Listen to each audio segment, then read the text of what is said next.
Hey, this is Dylan with Moving You and Junkie with Steve here, and just wanted to talk to you guys about the sales process for becoming a new franchisee from the first time you inquire with us all the way through to opening up and actually starting your franchise. So the first thing would be an intro call, real basic, exactly how it sounds, just an introduction call, get to know Steve and myself, get a feel for the brand, get a feel for us, and then also we get a chance to talk to you, make sure that we are aligned in terms of our vision, you feel good about our culture, and then really about what our core values are. And assuming we really feel good after that call, which could be anywhere from 25 to 30 minutes to up to, some of them have been 2 hours, some of our intro calls.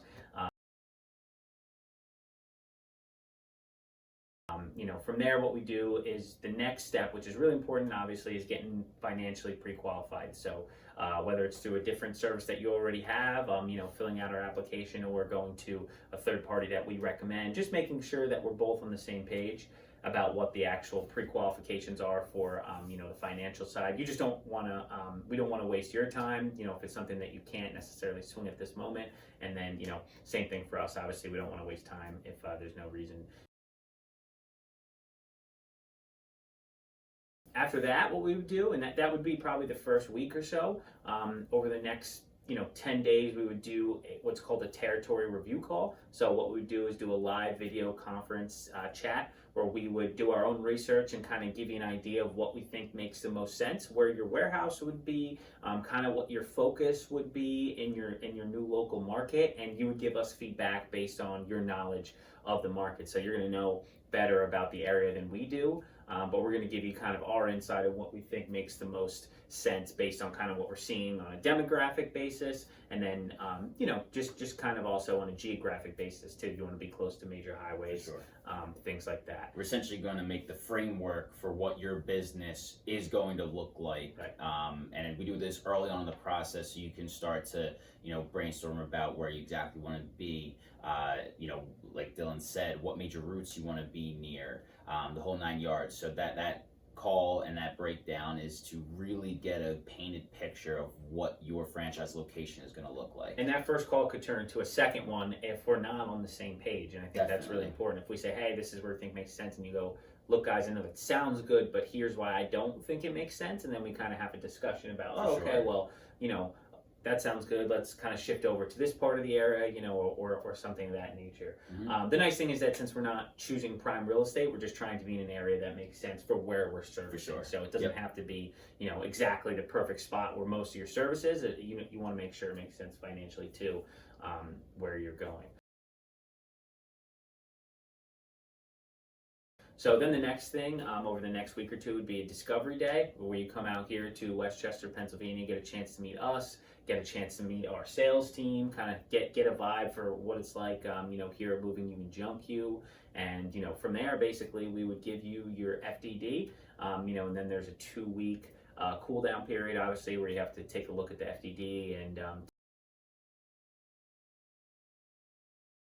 2 weeks from then, assuming everything made sense and we were all on board, you would sign the franchise agreement. That means, you're an official Moving You and Junkie franchisee, and we would go through the process of actually getting you started and, getting you up and running for your Moving and Junkie. Just to cut in real quick, so for those of you who aren't familiar with the FDD it's the franchise disclosure document, and that's essentially what breaks down our entire business in the exact same terminology that the FTC regulates. So that's the document that allows us to be compared to other franchises for your own information. So I just wanted to add that in there. Yeah, and I know during that 2-week period when you get the FDD, before you actually can sign the franchise agreement, that'd be a good time to look at it with a franchise attorney. For sure. Or just any sort of business friends that you have that would make sense.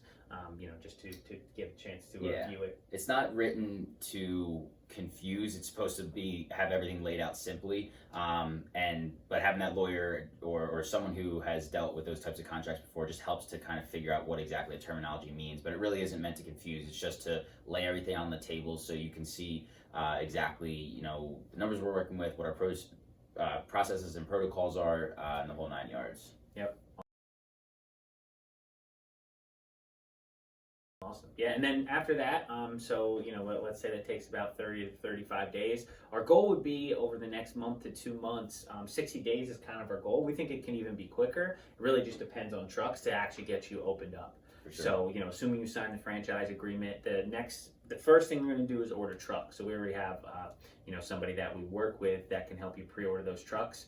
We have them all specced out and ready to go. So we would just find what not only makes the most sense financially in terms of what your trucks would be, but also how quick we can get them delivered, right? Yeah, that's usually the biggest time delay in the beginning, right, is just because from putting the order in to delivery might be 4 to 5 weeks. So we want to get those in soon, so that way we can do all the other prep work while they're getting built out. Yeah, getting built out and then wrapped with our logos, you know what I mean, so they can be moving you and junk you ready. We would also, then we'd be selecting our warehouse. Since we already did that work the first 2 weeks, we kind of have an idea of where we want to go. The nice thing about the real estate we're looking for something small and cheap, so we don't need a long-term lease. We don't need something huge. It's something we can usually get into pretty quickly, and we don't struggle with inventory too much. It's not like we're looking for the best real estate in the area. Then you guys would come here to Westchester for a week of headquarter training. So you'd be in here working with Steve and myself personally, learning kind of the ins and outs of the administration, and then also going out and getting a feel for what the actual jobs are. So you kind of see what the guys need to do, and we would be doing that training for a week. Yep. And again, that's in that first 30 to 60 days would be the goal. And then we would start right away the pre-open marketing. So we would be doing a combination of actually purchasing third-party leads, so we could get them operating right away, so that you have jobs on the books as early as possible, along with doing more kind of brand awareness things, so people get an idea of, hey, here's a new moving and junk removal service that's coming to the market. To also build those long-term clients. So it's kind of a section off approach, a two-pronged approach. Yeah, one of our marketing strategies, we leverage Facebook ads with articles that we've written. So what we've found is there is an incubation period for those to really procure sales, and it's a couple months. So it's actually perfect timing to get those ads rolling, get people in your local market to see you as a value add, to get articles such as how to pack my boxes, how to get rid of a swing set, all those little things that as people are scrolling, they're able to educate themselves and then go, oh, okay, this company does this type of service in general, so I'll keep them in my back pocket for when I do need them. You keep those running for a few months, and then you start to see the leads really flow in from those ads. So that's a great time. They're cheap ads, and you're able to start to build that brand locally without even having any trucks on the road yet. Right, yeah, and we already have that built out. Yeah, we've already done it, so we can just start those right away for your territory. So it's not like something new we would have to design. And then after that, you would also focus on, probably for the next 30 days or so, you would get to hiring, whether it's a general manager or a dispatcher, and then the actual movers themselves. So we would help you with actually the script for you to be calling, where to find those people, what services, to actually get those people into the door, kind of what you're looking for, especially with those first few hires, right? Because they're going to be some of the most important jobs, because they're your first ones on the books. Then you get them all hired up, and like we said, hopefully by 30 to 60 days after that, your trucks would be delivered, and we would have jobs on the schedule. And at your new warehouse, you'd be able to send those moving and junk removal trucks on the road to start making you money. So that's the process from your first inquiry with us all the way until your first day when you actually open up your doors and send the trucks out. For sure. Yeah, I mean, and obviously the times can vary, but with Dylan and myself, we're really looking for, from an initial intro call, if you're interested, within 3 months getting you having jobs on the books that you're servicing. That would be our goal. We want to make this transition time quickly and really get you rolling early, so that way you can start to build that business. Yeah, cool, awesome. Yeah, and if you have any other questions about our franchise opportunity here, just feel free to give us a call or submit online, and we can go from there. Cool.